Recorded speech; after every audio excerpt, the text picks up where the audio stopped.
Hello my champions. तो फिर से आप सबको तहे दिल से मैं वेलकम करता हूं आपके अपने यूट्यूब के प्लेटफॉर्म पे, जहां पे एक सीरीज में आपके लिए लेके आया हूं जो चल रही लगातार, द रियलिटी चेक, जो ये बताएगा कि किसमें कितना है दम। हवाबाजी करने से कुछ नहीं होगा। गाना सुने है ना, झमकौला से कुछ न होई, तो झमकाने से और बक बक बोलने से कुछ नहीं होगा। टाइम वक्त आने दे, बता देंगे तुझे आसमां, है ना। जोड़ कितना बाजुए कातिल में है, तो यहाँ बाजू का ताकत नहीं दिखाना है, माइंड का ताकत दिखाना है। सो बी अलर्ट, बी रेडी, और पूरे ईमानदारी के साथ, स्ट्रैटेजी के साथ, पूरे प्लानिंग के साथ लग जाइए अपनी एग्जाम की तैयारी में, क्योंकि अब वक्त नहीं है ना, बहुत कम वक्त है। 12 बोर्ड है, बहुत बड़ा एक प्लेटफॉर्म है, तो इसको आप बहुत सीरियस लीजिए। और चलिए आज अपना जो रियलिटी चेक है तैयारी 2027, उस सीरीज को आगे बढ़ाते हैं, और इसमें हम लोग देखते हैं कि आज कौन सा क्वेश्चंस आप इस चैनल के पिटारे में है आपके लिए। तो तैयार हो जाइए, पेन और पेपर लेके उंगलियों का रख लीजिए चैट सेक्शन के ऊपर, जहां पे आप कमेंट करेंगे अपने आंसर्स को, और तैयार हो जाइए फटाफट।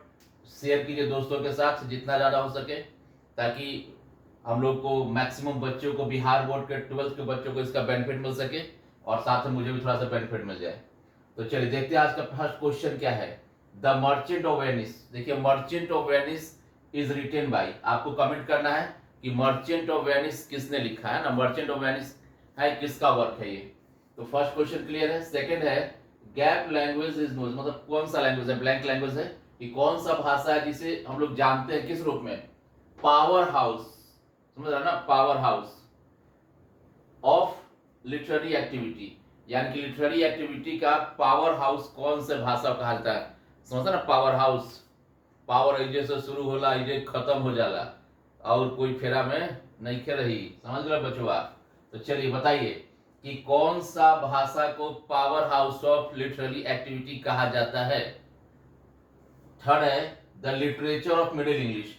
जो मिडिल इंग्लिश का लिटरेचर है उसको डिवाइड किया गया है कितने फेज में, कितना फेज में डिवाइड किया। देखिए आपको कुछ कुछ ऑप्शन दे दिए ताकि थोड़ा सा, क्योंकि एग्जाम में एमसीक्यू आता है, तो जैसे इसमें था फ्रेंच, लैटिन, इंग्लिश और जर्मन।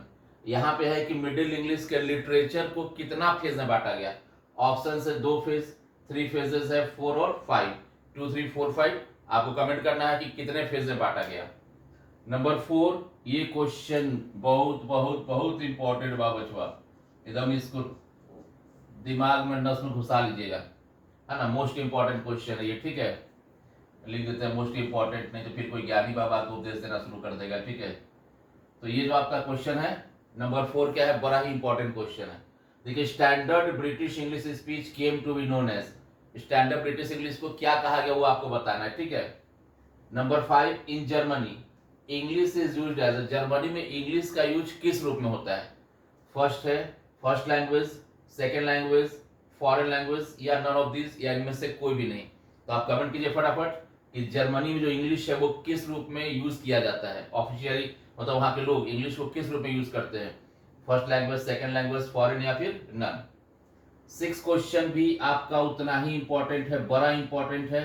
6 और 7 दोनों याद रखिएगा, 6 और 7, और एक मैंने किसको बोला, 4। देखिए क्या है 6, the Gujarati equivalent for civilisation means, यानी गुजराती भाषा में, है ना, गुजराती भाषा में जो सिविलाइजेशन वर्ड है इसका क्या मतलब है। सिविलाइजेशन वर्ड का गुजराती भाषा में किसके समतुल्य है, यानी कि वहां सभ्यता का मतलब लोग क्या समझते हैं, सभ्यता, है ना। तो आपको बताना कि सिविलाइजेशन का मतलब क्या है किसमें, गुजराती में। 7 है गांधी जी, है ना, महात्मा गांधी, जिनको हम प्यार से बापू कहते हैं, फादर ऑफ नेशन कहते हैं, राष्ट्रपिता कहते हैं। तो गांधी जी यूज, उन्होंने उपयोग किया था ब्लैंक एंड ब्लैंक, कौन कौन से 2 चीजों का, एज द चीफ वीपन्स। देखिए, चीफ वीपन्स का मतलब है मुख्य हथियार, क्या है इसका मतलब, मुख्य हथियार।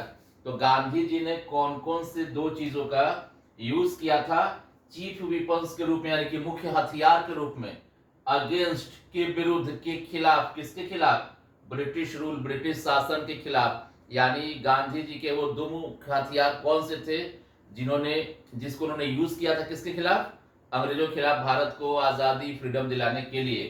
बच्चा बच्चा इसको जानता है, इसके आंसर को। तो फटाफट इसके ऊपर कमेंट कर दीजिए, है ना। और लास्ट है नंबर 8 कि the blank habit of English. English का वो कौन सा हैबिट था, कौन सा आदत था जिसने इसको क्या बना दिया the most glorious impure language. मतलब दुनिया का सबसे पॉपुलर भाषा है, नंबर 1 पे भाषा है, मतलब यूज होने के हिसाब से। तो ये दुनिया का सबसे नंबर 1 होने के बाद इसका क्या दिक्कत है ना, कि दुनिया का सबसे इम्प्योर, सबसे अशुद्ध भाषा है। तो कौन सा हैबिट था इंग्लिश का जिसने इसको दुनिया का सबसे इम्प्योर भाषा बना दिया है। तो चलिए फटाफट आप लोग आंसर कमेंट कीजिए जल्दी से। ब्रेक लेते हैं 30 सेकंड्स का। चलिए फटाफट कमेंट कीजिए आंसर। कोई भागेगा नहीं वीडियो छोड़ के।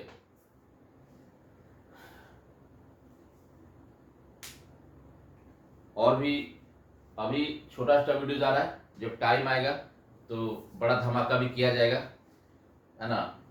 तो सीधा सा बात है, वक्त का इंतजार कीजिए, वक्त आएगा तो सब कुछ दिखा जाएगा, सब दिखा जाएगा क्या है कैसे है। बट यही व्हाइट बोर्ड कमाल करेगा, हर साल कमाल करता है, इस साल भी कमाल करेगा। बस आप बच्चों का सपोर्ट, प्यार चाहिए।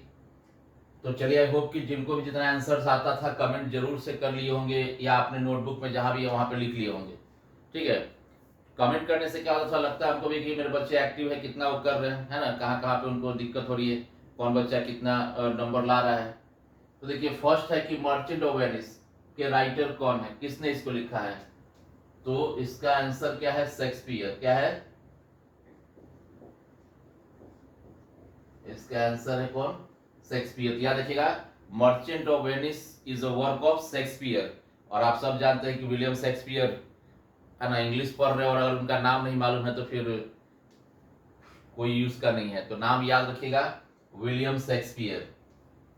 तो मर्चेंट ऑफ वेनिस किसका है लिखा हुआ, विलियम शेक्सपियर का लिखा हुआ है। सेकंड है कि कौन से लैंग्वेज को power house of literary activity कहा जाता है। तो ये कौन सा है, इंग्लिश। कॉमन सी बात है, क्या पावर हाउस है, कुछ भी करना इंग्लिश नहीं है तो कहानी खत्म है ना। तो इंग्लिश। तो सेकंड का आंसर क्या होगा, इंग्लिश। यानी क्या समझे कि इंग्लिश को पावर हाउस कहा जाता है, समझो। भोजपुरी का पावर हाउस पवन सिंह, और इधर का पावर हाउस समझ ही रहे आप लोग। थर्ड है the literature of middle English. अब मिडिल इंग्लिश, आप जानते हैं कि इंग्लिश भाषा के डेवलपमेंट का कौन सा पीरियड था, सेकेंड पीरियड था। तो कहा गया कि जो इसका लिटरेचर था उसको कितना फेज, कितना हिस्सों में बांटा गया। तो इसका जो करेक्ट आंसर है वो क्या है, 2 फेज में। कितना फेज में, 2 फेजेज में इसको बांटा गया है। ठीक है, आगे है देखिए 4 क्वेश्चन तो आपको बता दिए, मोस्ट इंपॉर्टेंट है। Standard British English speech came to be known, मतलब जो ब्रिटिश इंग्लिश स्पीच था वो आगे उसको किस रूप में लोग जानने लगे। तो इसका आंसर देखिए, रिसीव्ड प्रोनाउंसिएशन। क्या है, रिसीव्ड प्रोनाउंसिएशन। और याद रखिएगा इसको शॉर्ट में, इसको शॉर्ट में आरपी भी कहा जाता है। क्या कहता है, आरपी। और ये भी क्वेश्चन पूछता है कि आरपी स्टैंड्स फॉर, तो क्या होगा, रिसीव्ड प्रोनाउंसिएशन। क्वेश्चन इसमें दोनों तरीका से पूछ सकता है। पहला कि स्टैंडर्ड ब्रिटिश इंग्लिश स्पीच को क्या रूप में जानते हैं, तो रिसीव्ड प्रोनाउंसिएशन। और दूसरा जो पूछता है क्वेश्चन कि आरपी स्टैंड्स फॉर, तो आरपी का मतलब रिसीव्ड प्रोनाउंसिएशन। दोनों तरीका से क्लियर रखिएगा।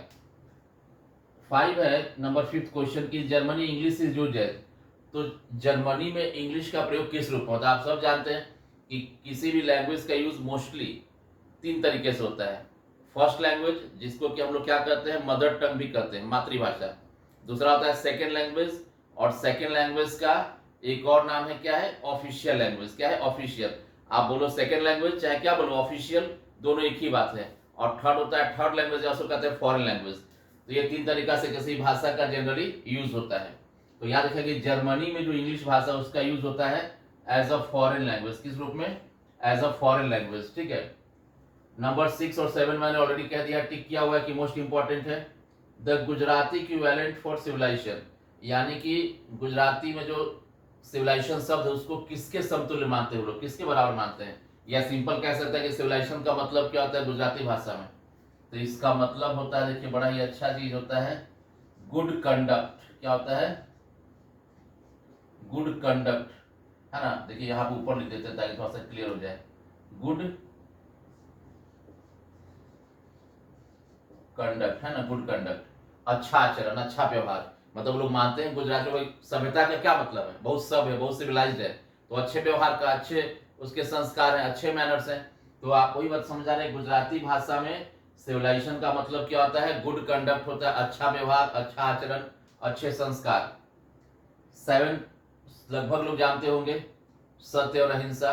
दे दी हमें आजादी बिना खड़क बिना ढाल, है ना, साबरमती के संत तूने कर दिया कमाल। तो क्या था उनका दो, एक था ट्रुथ, क्या था ट्रुथ, और एक था नॉन वायलेंस, अहिंसा, यानी कि सत्य और अहिंसा। याद रखेगा कि गांधी जी का जो सबसे दो मुख्य विपक्ष था, हथियार सब क्या था, ट्रूथ एंड नॉन वायलेंस, सत्य और अहिंसा। हिंसा नहीं, क्या, अहिंसा, मतलब मारपीट नहीं करना है, साइलेंस इज गोल्डन। मेहनत करते रहिए, कर्म करते रहिए, आपका मेहनत लोग को जवाब देगा। जितना मुंह लगाओगे उतना आपका दिन खराब होगा, दिमाग खराब होगा। और लास्ट है, कौन सा हैबिट था वो, कौन सा वजह है, कौन सा आदत था इंग्लिश भाषा का, है ना, कौन सा वजह जो इसको दुनिया का सबसे इम्प्योर भाषा बना दिया है। तो क्या था, बोरोइंग, क्या है, बोरोइंग, बोरो होता दूसरे भाषा से अडॉप्ट करना। और अब सब जानते हैं कि इंग्लिश भाषा ने कितना भाषा से बोरो किया है। चलिए इसका आंसर आप लोग कमेंट कर दीजिएगा, है ना, सब लोग कमेंट कीजिएगा कि इंग्लिश लैंग्वेज ने कितने डिफरेंट भाषाओं से, जो एस्टिमेटेड कैलकुलेशन है कि इंग्लिश भाषा ने कितने भाषा से वर्ड्स को बोरो किया है। क्योंकि आपने यहाँ देखा कि जो बोरोइंग हैबिट है इंग्लिश का, उसी ने इसको क्या बना दिया है, सबसे प्योर भाषा बना दिया है ना, सबसे प्रमुख भाषा है, सबसे मेन भाषा है। लेकिन सबसे मेन, सबसे प्रमुख होने के बाद भी क्या है, इम्प्योर भाषा दुनिया का। तो इसका कारण क्या था, इसका बोरोइंग नेचर। लेकिन बोरोइंग नेचर तो है, लेकिन आपको ये जरूर कमेंट कीजिए कि इंग्लिश ने कितना भाषाओं से, डिफरेंट लैंग्वेज से वर्ड्स को बोरो किया है। तो आई होप कि 8 का 8 क्लियर हो गया। और इसमें 3 क्वेश्चन जो है मोस्ट इंपॉर्टेंट है, इंपॉर्टेंट तो सब है ना, बट हम लोग जो मोस्ट इंपॉर्टेंट उसके बारे में बात कर दिए कि नंबर 4, नंबर 6 एंड नंबर 7। तो चलिए, thanks for watching, take care, मेहनत से पढ़ते रहिए, रोज पढ़िए और थोड़ा सा पढ़ाई का डोज बढ़ाइए। और जाते जाते अंगूठा हमको मत दिखाइए, वहां पे लाइक पे कर दीजिए, है ना, लाइक पे कर दीजिए। तो बड़े काम का चीज है, हर चीज का यूज अपने समय पे होता है। तो चलिए, स्वस्थ रहिए, मस्त रहिए, जलते रहिए, जलाते रहिए। वेरी गुड, नहीं सॉरी, जलिए मत, जलाते रहिए, जलना नहीं है, जलाते रहना है। चलिए, थैंक यू।